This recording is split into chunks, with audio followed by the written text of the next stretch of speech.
Today's daf we're going to be learning is Bava, Metzia, Daf Nun Aleph. Today's daf is sponsored by Jeffrey and Jill Shames in loving memory of Jill's mom, Sina Baker, Shifra Bat Sol Ubracha, who passed away 9 years ago. Mom, we pray that wherever you are, you experience the reflection of your wisdom and love in your children, your children's children, and your children's children's children.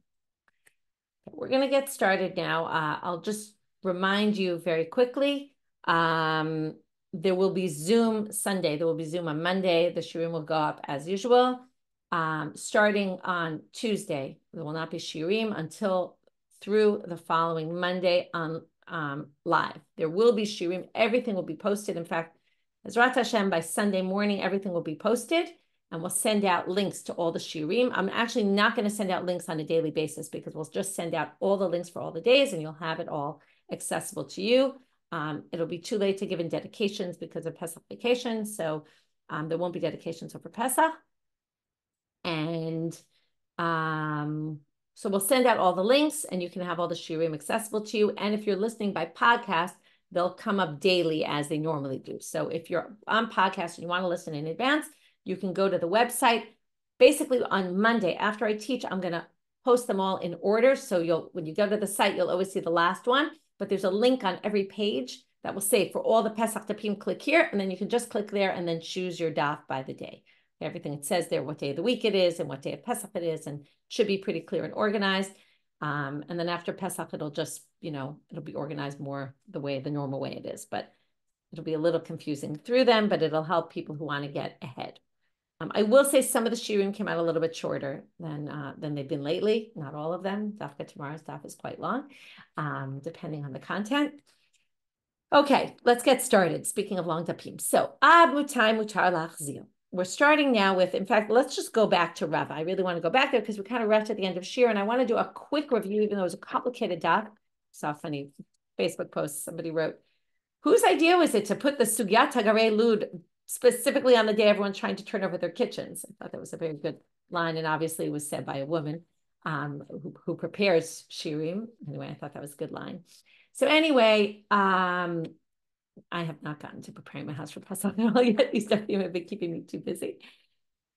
We had two major questions yesterday. Okay, maybe we'll start back with the Mishnah on Mem Tet Amud Bet. I'm not going to read the Mishnah, but I'm just going to point out one point which will kind of bring everything together. The Mishnah on Daf Mem Tet Amud Bet basically said, this is the percentage of ona'ah, exploitation, overcharging or undercharging, and there's a time limitation on it. The Mishnah did not talk about what happens at less than ona'ah, what happens at more than ona'ah. And the assumption is, right, not the assumption, the big question of the Gemara yesterday was, well, it doesn't mention less than or more than.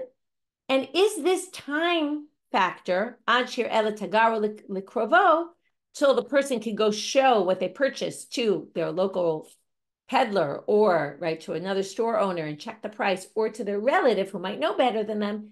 That's the time frame you have in which to complain and get your money back. What about, is that also the time frame for saying, oh, if it was less than you were willing, right, then you accepted it anyway? Do you still have an option to claim your money back within that time frame? And what about bitul mekach? When we say it was more than ona'ah, if you were overcharged so much more, do we say that the time for you still are within a certain time frame? Or do we say there's no time frame at all? If they charge you so much more, you can always change your mind about it. Those were our two questions that we didn't really answer. But then we saw that Rava Paskin, and he told us basically, even though we didn't really get to answers on the Gemara, here's the bottom line, right? And all our attempts to answer it were based on the Tagarei Lud, which is why the sug is called in their name, who were these merchants who basically first thought Rabbi Tarfon giving this much higher rate of ona'ah was doing them a favor. And then when he said, oh, but you don't have, the buyer doesn't have this small time frame, the buyer can, right, do it all day long. It's not just, let's say, again, I just gave it a random time of an hour until you show the local people. And they said, oh, thanks, but no thanks, we don't want your opinion.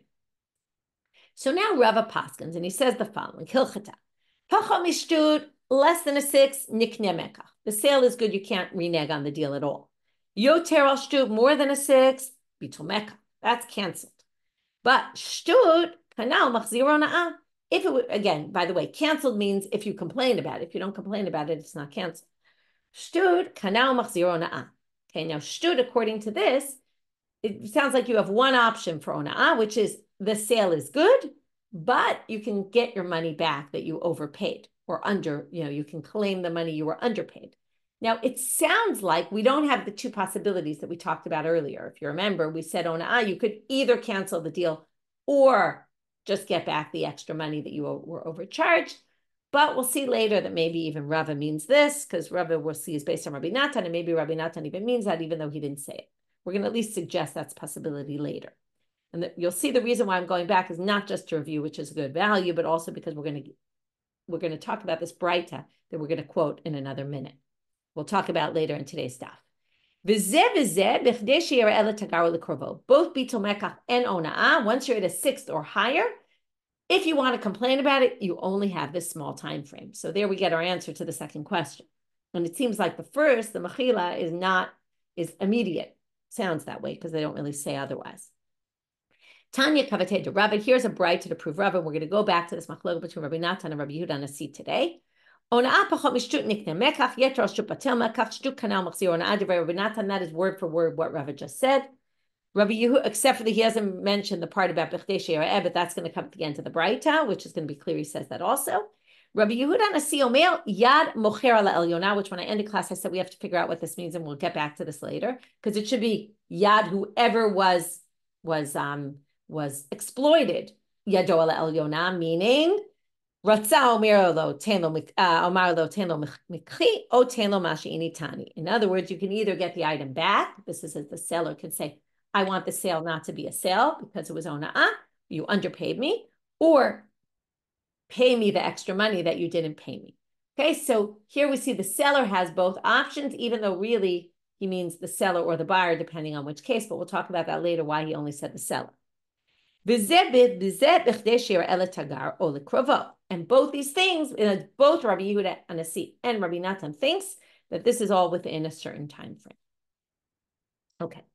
Actually, it's Rabbi Yehuda saying Zevizeh is Ona'ah Bitul Mekach. Okay, actually, I think I explained that wrong. It's not both he and Rabbi Natan, but Rabbi Yehuda is saying both of these are Bechdei She'ereh Ela Tagar L'Krovo.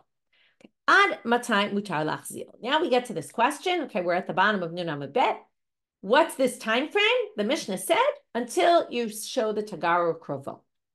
Amar Rav Nachman lo shanu ela lokech. Now we said this already, but now we're going to see where Rav Nachman gets this from.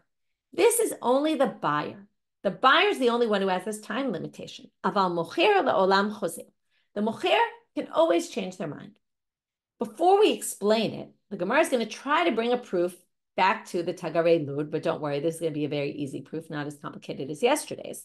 Let's try to support what Rav Nachman said from the story of the Tagarei Lud. Because Chazru l'divrei Chachamim, in the end, they rejected Rabbi Tarfon when he gave a time limitation, when he extended the time limitation. If basically it was only on the buyer, the time limitation, and not on the seller, and what Rabbi Tarfon did was extended the buyer's time limitation and said, oh, you actually have more time, well, that's really bad for the seller. And that would make a lot of sense, like Rav Nachman said. But if you say the time limitation of Ad Shir Ela Tagaru L'Krovo that the rabbis put in was both for the seller and for the buyer, my nafka lemina. So why would they be upset that Rabbi Tarfon extended it? Because it was actually to their benefit if they were the ones being exploited, right? In other words, if the rabbis limit it to the buyer and the seller, and Rabbi Tarfon extended it for the buyer and the seller, then it's actually good for them, and it's bad for them that the buyer has more time, but it's good for them that they have more time. So it actually is helpful to them. So they answered no. Tagarei Lud lo shachiach d'ta'u. The Tagarei Lud, and let's think about it. What's more common for the buyer, for the seller, that the seller is going to overcharge the buyer? It's much less common that the buyer doesn't pay the right amount. And why wouldn't the buyer pay the right amount? Because the seller doesn't know the value of the items and later sees that the next door store was selling that item for way more money. Goes, he looks into it, he says, oh, wow, I totally undercharged for this. But the Tagarei Lud, and then we would say, you see, Rabbi Tarfon was good for you because he extended your ability to claim that you were underpaid. But we basically say, no, that's not a proof at all. Because the Tagarei Lud knew the prices of their stuff. They were experienced sellers. They weren't amateurs. And they never or almost never made mistakes on the price and undercharged. So that wasn't an issue for them. The only issue for them was, right, as you can imagine, they overcharged a lot. And therefore, they didn't want people to have a lot of time. I was thinking about this, right? All these laws in Israel. I don't know how it works in America about what or anywhere else out of Israel, but I know how it works here. There's all these laws about how much time you have to return an item, and you can actually get your money back, or you only get a credit, or right. There's rules about this, right? There's a time factor. You can't just go 3 months later, or you have a warranty on an item for a year, and then you go after a year and claim, oh, well, it was broken before you. You can't do that. They won't take it from you. So basically, what we see here is that they weren't worried about that. They were worried about that. Basically, the Mishnah doesn't provide a proof for Rav Nachman. Now we're going to see two stories where they implemented Rav Nachman's law. Ushbischane de Rami Bar Chama Zabin Chamra Uta. Rami Bar Chama had someone staying at his house, a guest, who sold wine and made a mistake in the price and undercharged. Rami Bar Chama saw him that he was very sad. Amar le amay atziva, what are you so sad about? Amar le, Zabina Chamra Uta, I made a mistake in my price and I undercharged. Amar le, Zil Haderbach, he says, go and change your mind. Amarle, hi shahali yoter michdei she'ereh tagaru lekrovi. Says, but it was too late. I already passed the time limit of showing another merchant or my relative. So Shadre lekamed Rav Nachman, he sends him before Rav Nachman. Now, either Rav Nachman, he knew Rav Nachman was going to paskin what he was going to paskin, or maybe this is when Rav Nachman came up with his law. But anyway, Amarle lo shanu ela lokech aval mocher lo olam choser. Rav Nachman says to him, don't worry, you're the buyer. You're the seller. Sorry, this isn't applicable to the seller, the time limitation. So you're totally fine. My time. Well, what's the reason? Now we finally get the reason. Lokeach mikol biyado. When you buy the item is now in your hands. So it's very easy for you to check the price on it. You go, you show it to someone. We all know that there's good quality things, there's bad quality things, right? Depends where it was made. It depends where, right? All these things. So you don't really know how quality it is or how not, but you go show someone who's an expert in that, and they'll tell you. So you have the item to show them. Wherever you go, you can just show them and ask them, and hopefully you'll get an answer. But the seller already sold it. They don't have an item in hand to show anybody. So what has to happen? Until they find an item that exactly matches their item.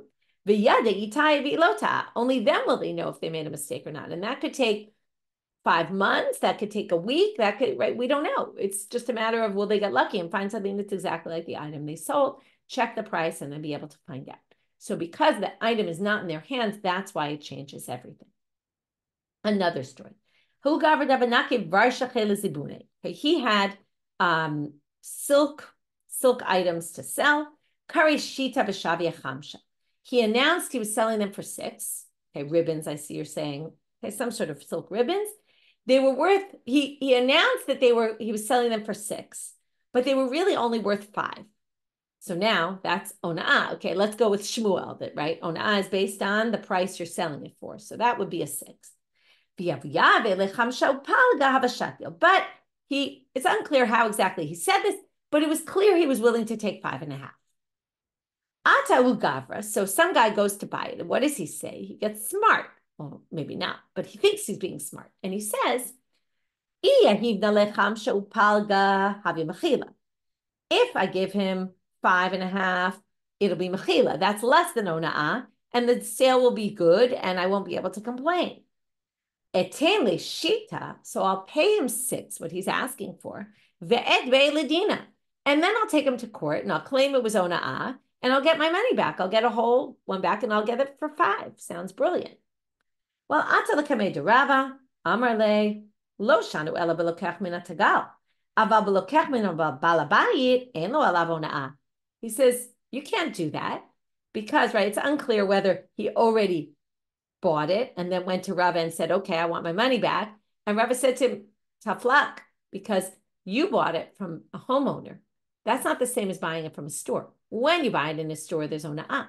When you buy it from a homeowner, there's no ona'ah. So why is that? Well, the assumption is, this is an interesting assumption. If you're a seller, so you sell your items, that's what you do. if you're a homeowner and somebody, let's say, sees something you have, wants to buy it, and you agree to sell it to them. Now, that item has sentimental value to you. You can sell that item for as much money as you want because that item was not meant to be sold. If you sell it, you can claim for you, it's worth way more, right? This is worth way more to me because it has sentimental value. I use it, now I won't have it to use, right? That's a whole different story than a seller who's selling something in a store who doesn't need to use his items or anything. So, Balabayit, there is no ona'ah. You paid that. That's what it was worth to the buyer, to the seller. So again, they weren't a real seller, but they were selling something. So basically, I can't help you. Another case, and this is going to be similar. He had jewelry to sell. He announced them for 60, but they were really only worth 50. But he was willing to take 55. Again, Atu Gavra guy comes and says, Amar, if I give him 55, it'll be mechila, less than a 6. But I'll give him 60, and then I'll bring him to court. Ata the Kamed Rav Chisda, Amar le, lo shanu ela b'lokech min hatagar, val b'lokech min ba'al bayit, ein lo alav hana'ah. Rav Chisda tells him the exact same thing that Rava said in the previous story. Can't do it, it's a homeowner, there is no ona'ah. Amalei Rav Dimi Yasher, v'chein amar Rabbi Elazar Yasher, they all said that was good, that was the right psak he gave them. To which they asked, but wait a minute, but the next Mishnah that we're going to read in a minute says the exact opposite. Now, why is it the exact opposite? What it's saying is, just like there's ona'ah for a regular person, likewise, there's also ona'ah for a merchant. This should be the reverse of what we just said. And in other words, number one, the main one is the merchant, not the main one is the head yod. And number two, there is no ona'ah for the head yod. So this really doesn't seem to work with what they all posted. To which they answer, man head yod, they asked, man head yod, lav balabayit, is that not the balabayit? Isn't head yod a regular person, which would mean in our case, as opposed to a merchant, that would be a homeowner. So we're talking about canvas items. Okay, we'll talk about what that means. That's what Rashi explains it anyway, what it means. When it comes to jewelry or silk ribbons, that's something different. Okay, those have sentimental value to him, and therefore he's only going to sell them for more money. Now, what is this canvas? So Rashi says these canvas items are things that people sell even though they're homeowners. In other words, in their world, there were things you buy in a store. There's things you have in your house that you use, and there's things you have in your house that you sell. So we're going to split between the items in your house that are meant for sale, for resale purposes, and the items in the house that you're meant for your use. So if you use them, then you don't want to sell them, and then you can jack up the price because they're your items that you use, and you're going to take a loss for not having them, and all that. But if they're items that are meant for sale, then yes.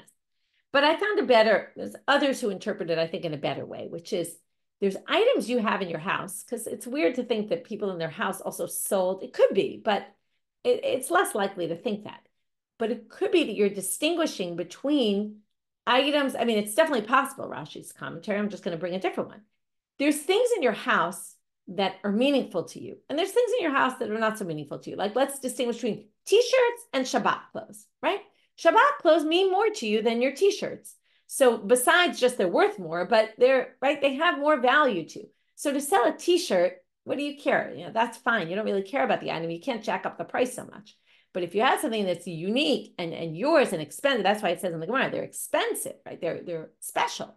So special items you can sell for a really high price. Okay, moving now to the next Mishnah. Both the seller and the buyer, yesh lahem ona'ah. Okay, basically, this is what we talked about from the beginning. There's ona'ah for overcharging. There's ona'ah if you underpay.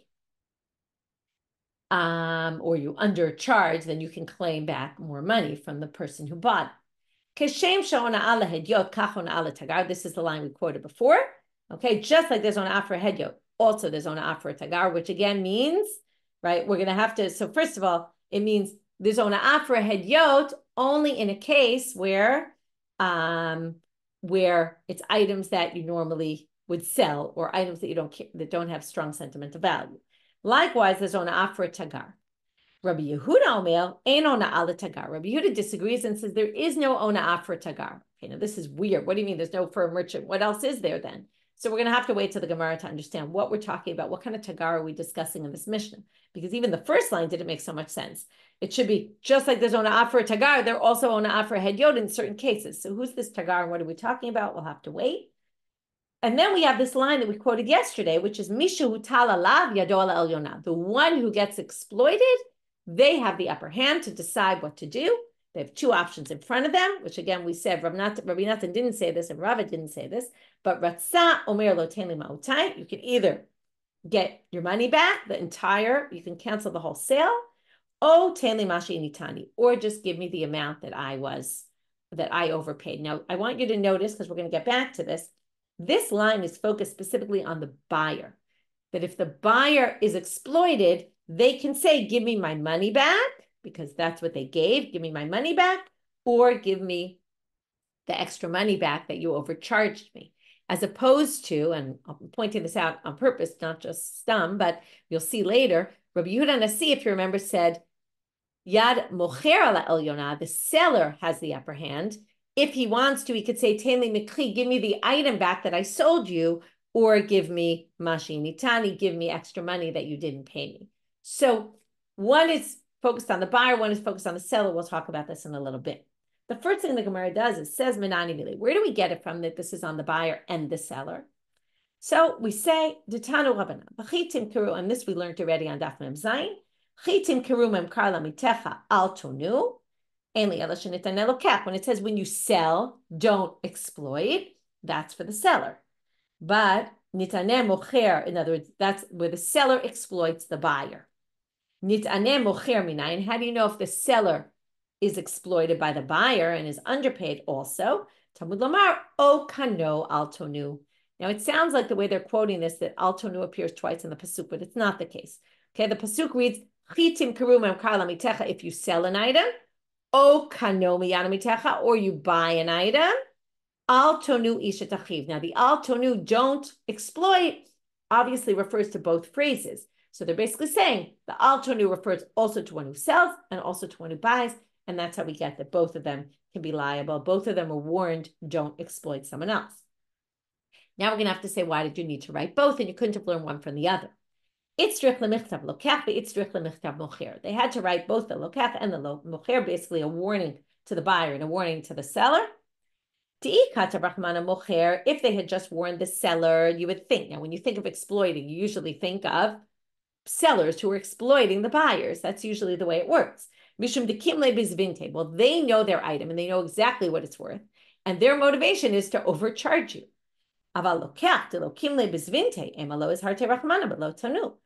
But when you go buy something, if the seller undercharges you, you have no idea. You don't know the value of this item. So you're not doing it with any sort of intent. So maybe it's not a problem if you underpaid it. Maybe you're not warned not to do that. Because it's not like you would intentionally underpay, you just didn't know. You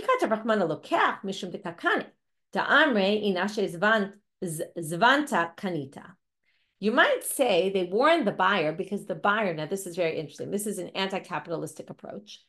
This is saying in a sale, who wins, right? In the capitalistic world of capitalism, the buyer is the loser and the seller is the one who wins because the seller is always charging more money and making a profit. That's the way the world works.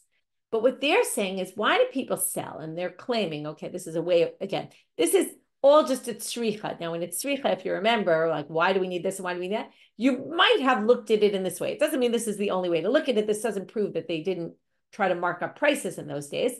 And there wasn't sort of a capitalist agenda, which there might not have been at all anyway, but unclear. Can't necessarily derive it from here, but this is one way of looking at it.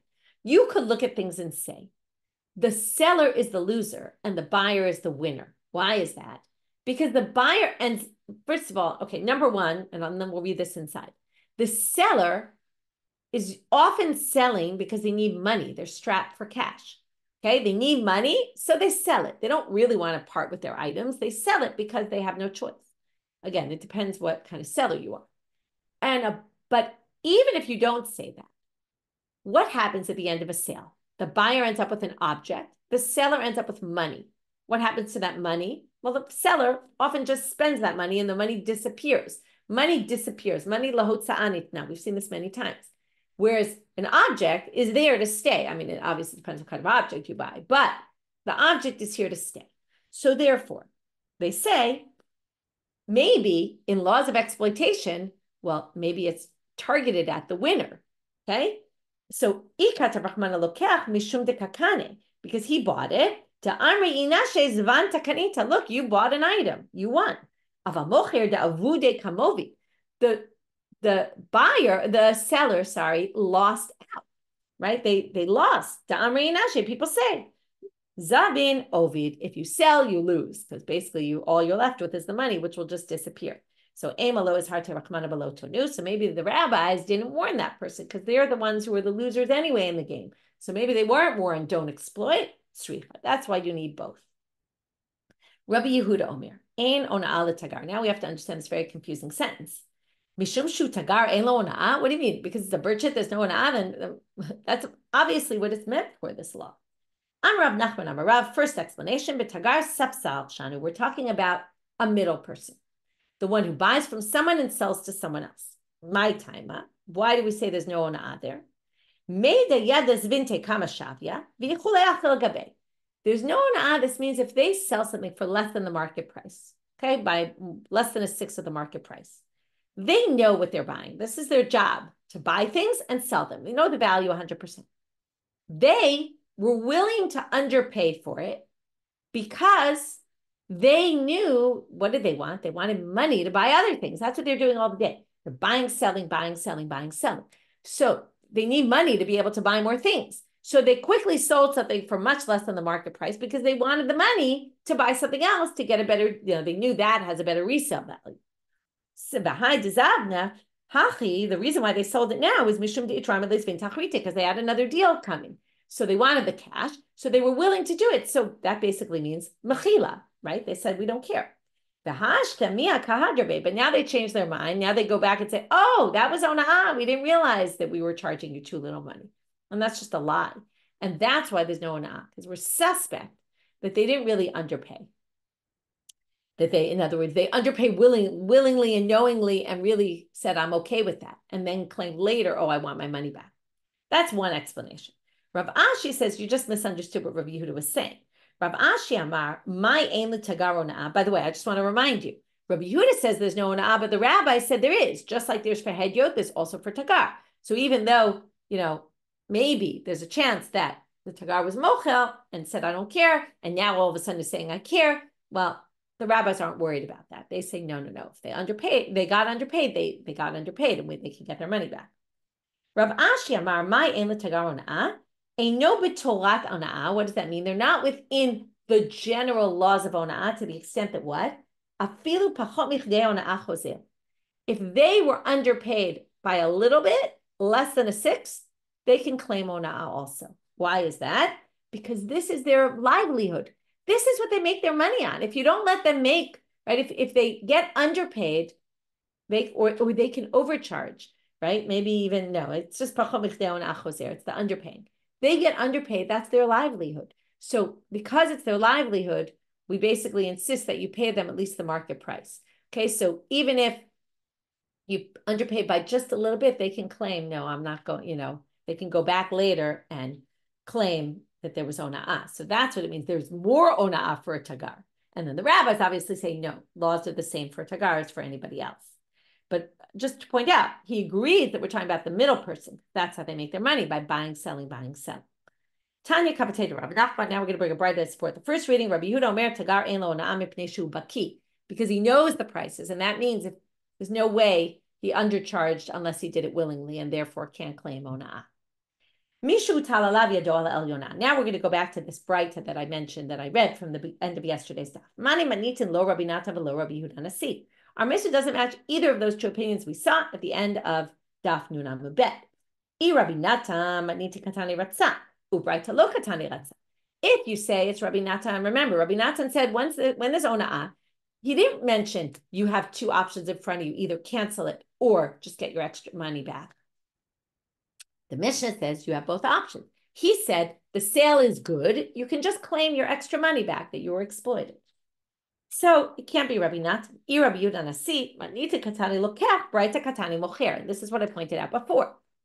The Mishnah had said, Yad Mishu Talalav Yadola El Yonah, but then it really went and described Yadola El Yonah as the buyer. And Rabbi Yehuda Nasi said it's the seller who's Yadola El Yonah and can decide which option to go with. So now we're going to have Siman of 4 rabbis, Zayin, Bet, Resh, and Shin, for the 4 rabbis that are going to comment on this. Amar Rabbi Elazar, first answer, Onazo Ein Yodeh Mishnah. Truth is, this Mishnah, I don't know who it's with by, because it's not Rabbi Natan, it's not Rabbi Yehuda Nasi. It must be someone else, but we don't have any Braita that mentions anyone else, so we're going to leave it as an open question. Rabba Amar La'olam Rabbi Natani. Utnei Nami B'Braita Ratzah. This is what I said before. Even though he doesn't say you have the option to cancel the deal, he means that. Okay, he didn't say it, but yes, both are possibilities. And then our Mishnah matches Rabbi Natan. Rabba Amal La'olam Rabbi Yehuda Nasihi. Okay, we have 3 options. Either it's neither of that, or it's Rabbi Natan, or it's Rabbi Yehuda Nasi.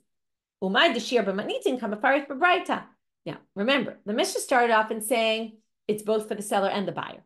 And then it said whoever was exploited, Yado Ala El Yonah. And then said, describe the case, though, from the perspective of the buyer. So the Braita fills in what if the seller was exploited and gives the case that's the flip case. Okay? And just it's filling in what the Mishnah didn't mention. And here comes Rav Ashi, the 4th rabbi, and he's going to support the 3rd reading. The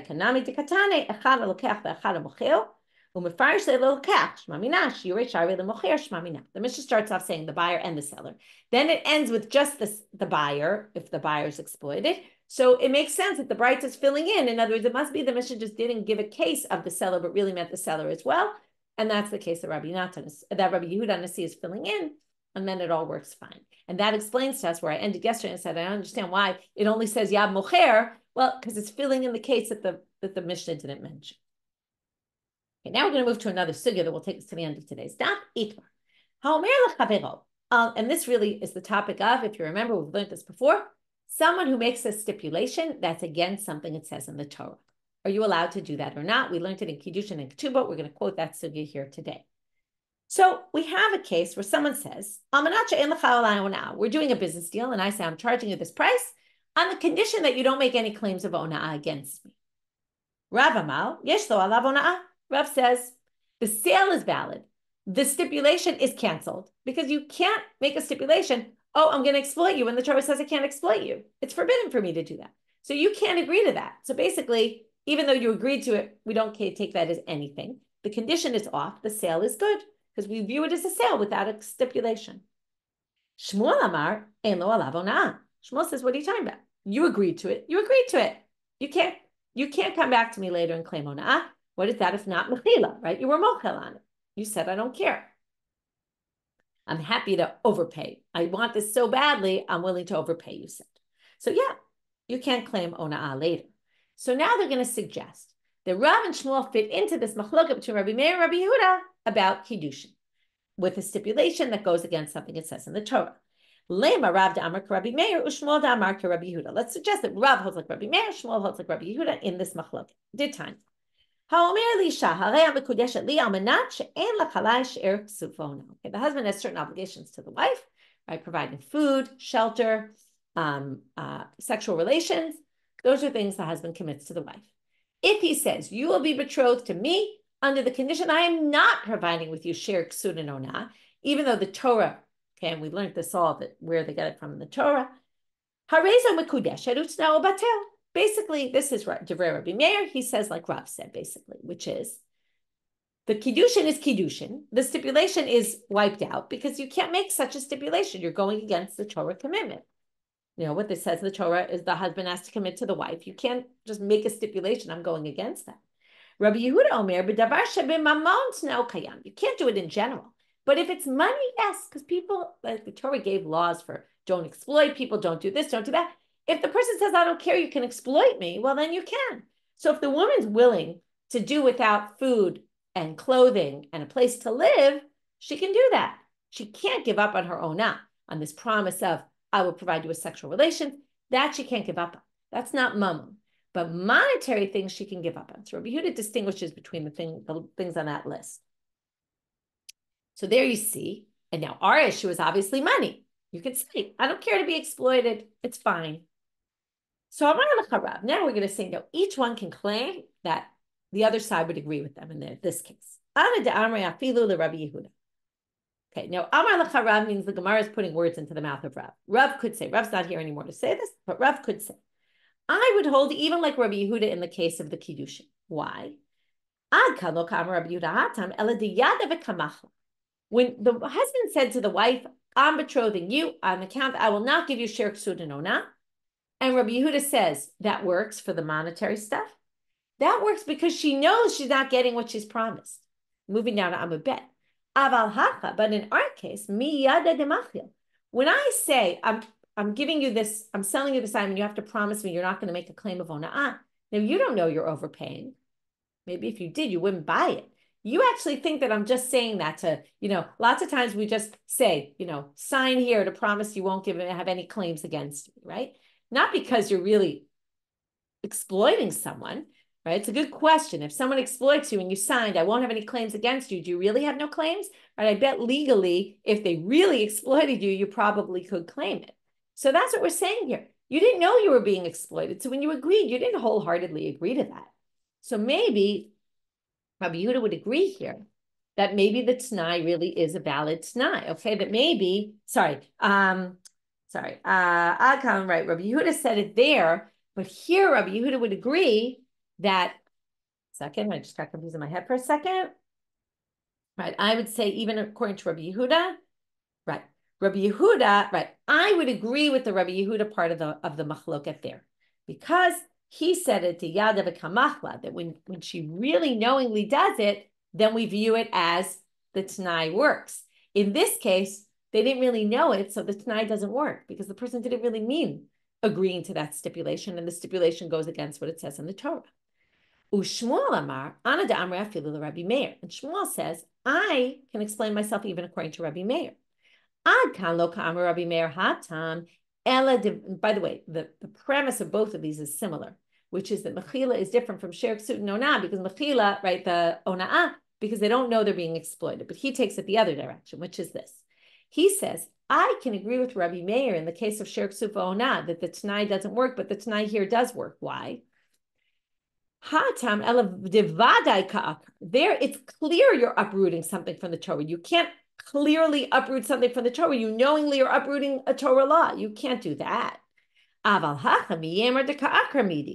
here, when the person agrees to the t'nai, they don't know that they're actually overriding something. So maybe the t'nai works there, because maybe it'll be overridden, maybe it isn't. That's different. You can't say something that blatantly goes against Torah law. By saying, I won't claim ona'ah, maybe there is ona'ah, maybe there isn't ona'ah, you're not blatantly going against something it says in the Torah, because maybe there is exploitation, maybe there isn't. So we try to say that perhaps their machloket isn't so clear-cut. The same, right? It's not the same argument between Rabbi Yehuda and Rabbi Meir and Rav and Shmuel. They might each, concede to the other in the other case. Now we're going to move a little off to something and then come back to that. It's still connected, but this is an explanation of Shmuel. I understood Shmuel in the following way. But okay,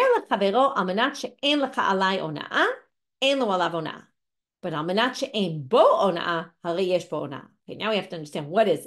We're now going to say that when Shmuel said there's no, meaning the stipulation is valid and there really is no claim of ona'ah here, that's only if you worded it in a particular way. But if you worded it in a different way, then he's kind of with Rabbi Meir, this wouldn't work. So now let's understand. If you say, Ein lecha alai ona'ah, what do you mean?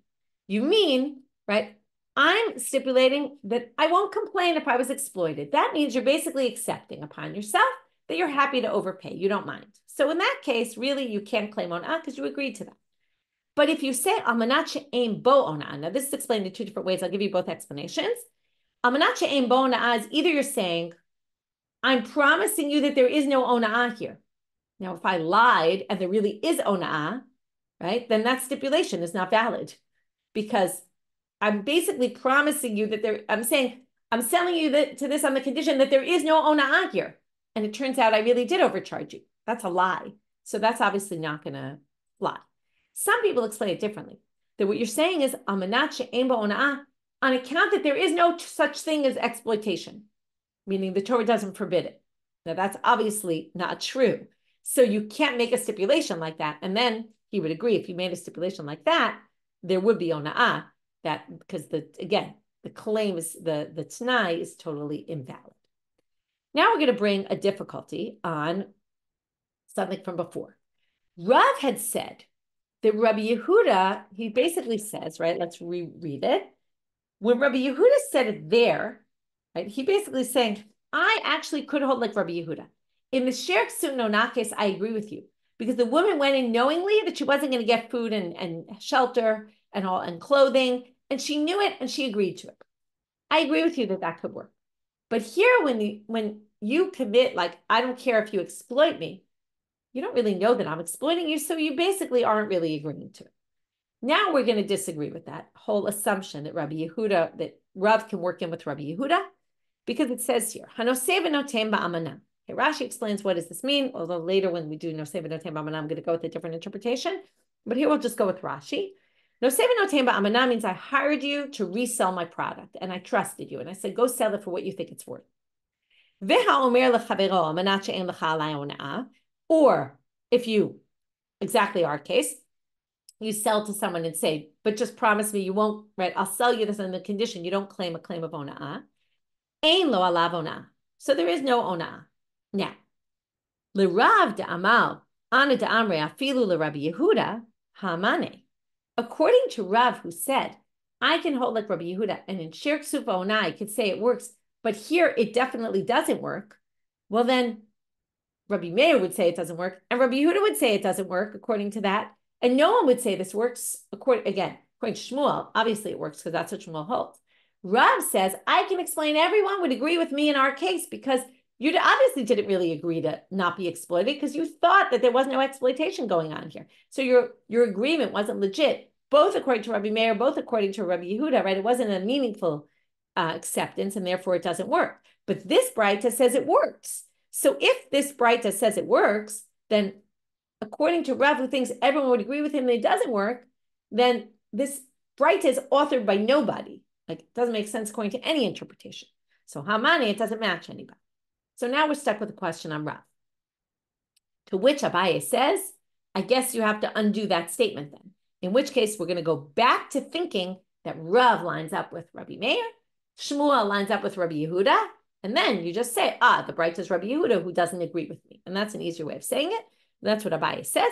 Mitchuvarta, it must be Rav Amar ke Rabbi Meir, Ushmuel Amar ke Rabbi Yehuda, period. Okay, so the first answer to the question is, since if Rav thinks everyone agrees with him, but there really is no ona'ah when you make that stipulation, this Braita says there is an opinion that holds that way. So it must be that the Rav, Shmuel Machloket, breaks down to the same Machloket as Rabbi Meir, Rabbi Yehuda. That's option one. But if you remember, what was Rav's whole theory? That in the Shiur Ksut Onah case, it was all because the woman knew what she was getting into. So if we can make this Braita in a case where they knew what they were getting into, then Rabbi Yehuda would agree, according to, as Rav can say, I agree with Rabbi Yehuda, but right here, Rabbi Yehuda would agree with me. So now, so that's Rav's explanation. Answer number two, Rav Amar lo kasha, kam b'stam, kam b'mefaresh. If I just sell you something and I say, just promise me, right, sign the waiver here, you will not have any claims on me. That's the case where Rav is going to say, even Rabbi Yehuda will agree with me that even though in Shiur Ksut Onah, she willingly gave up on it, in this case, they didn't willingly give up on anything, you didn't know you were being exploited. But if I'm mefaresh, if I say, I'm selling you a $100 item for $200, and if you accept this, you have to promise me that you won't claim ona'ah, and you say, okay, then you've accepted that.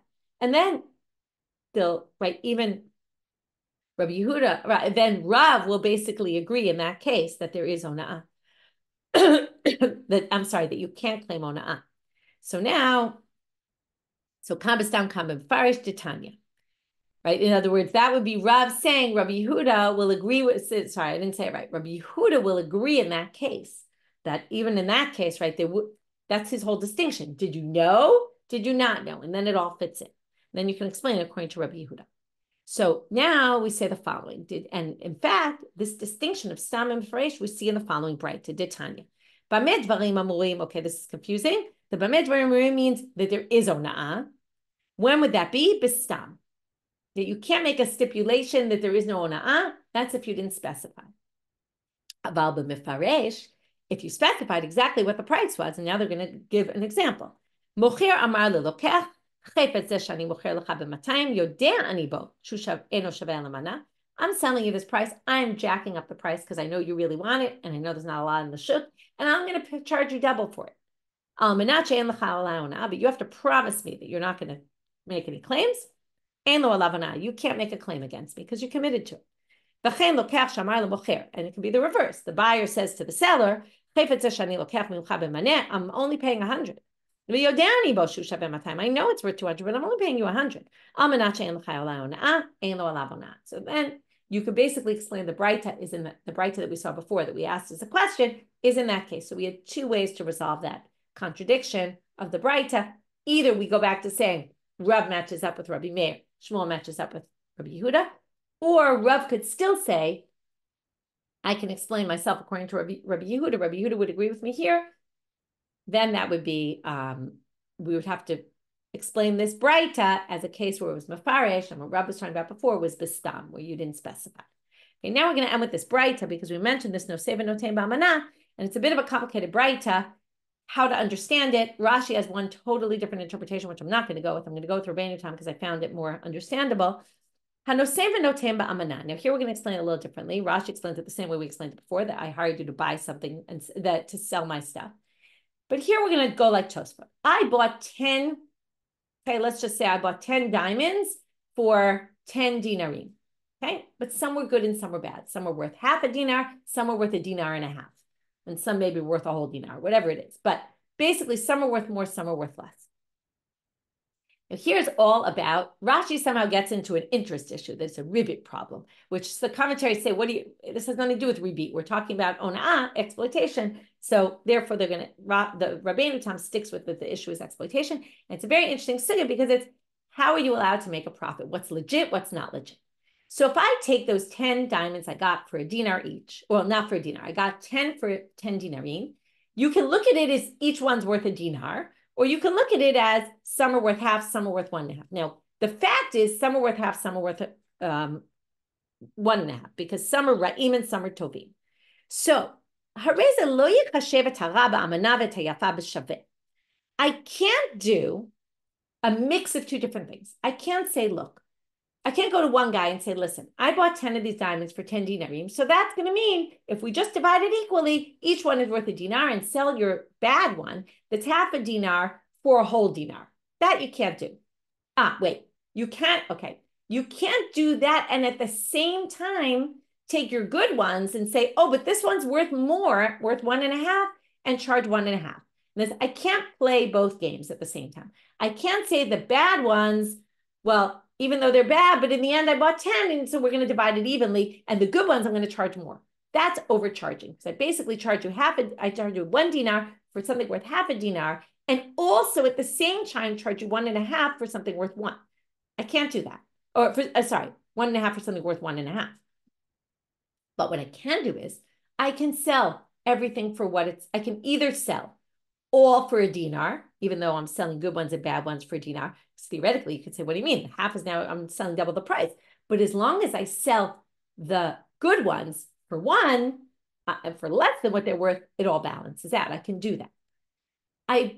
Or I can sell each of the half dinars for half a dinar and each of the 1.5 for 1.5. I can do that. I can do either that or that, but I can't do a combination where I'm basically making this big profit off of it. Now, Ella, right? Either all for the 1/10 of the price I paid, or all for their actual value. Vinotelo, but besides that I'm charging you a dinar for each diamond, I can up the price of each diamond. For what reason? Well, schar katef, I had to pay for someone to carry the diamonds to here. I had to pay schar gamal, the donkey rider, right? The donkey. I had to carry either someone to carry it or a donkey to bring it. Schar pundak, I had to sleep over somewhere while I was doing this. Schar atzmoi no notel, but I can't take money for my time. Why not? that was already built into the price of when I bought it from the wholesaler. When I bought the 10 for a dinar, I actually got more than 10. Okay, because for 10 dinarim, where do we get it from? The general rate was that if I went to a wholesaler and bought stuff, I would buy, let's say, 100 for 100 dinarim, and they would throw in an extra 4. That covers my cost of my time selling. So I can't add that into the price. This is a very interesting way of economics here, right? But I can add in all my expenses. Okay, so that, and then obviously if I've done too much, right, then I'm going to have exploitation. So you have to know what all these factors are to be able to know if you're actually charging too much more for the market price or not. It's interesting, the rabbis got into all these things. Okay, it's very late, so we're going to quickly review. Number one, the time you had, we said, was only for the buyer, not for the seller. The seller can always do it. That's because they don't have the object to go showing people, so it's much harder for them to figure out. We had some stories that highlighted that. Then we went to the ona'az on both, and we saw that from the pasuk references them both. We had to explain what this thing about why we need both the lokach and the mocher in the pasuk. Then we said, what does this mean? Rabbi Yehuda says ein ona'al tagar. We had 2 different explanations. Then we said, who does the Mishnah match? It doesn't match Rabbi Natan or Rabbi Yehuda Nasi. We had 3 different explanations for that. Then we went to this machloket about, are you allowed to stipulate, well, buy this as long as there's no ona'ah. We had this big machloket of Rabbanit Shmuel that we analyzed and discussed, and from there we got off on topic about this, how you can actually add to your price of your item and which ways are legit and which ways are not legit. With that, we'll finish for today. Wishing everyone a Shabbat Shalom. And just you should know Shabbat stuff is quite long as well. Emalaso. But as I said, the Pesach Dapim, some of them are shorter. So at least there's that. Okay. Wishing everyone a Shabbat Shalom and B'sorot Tovot.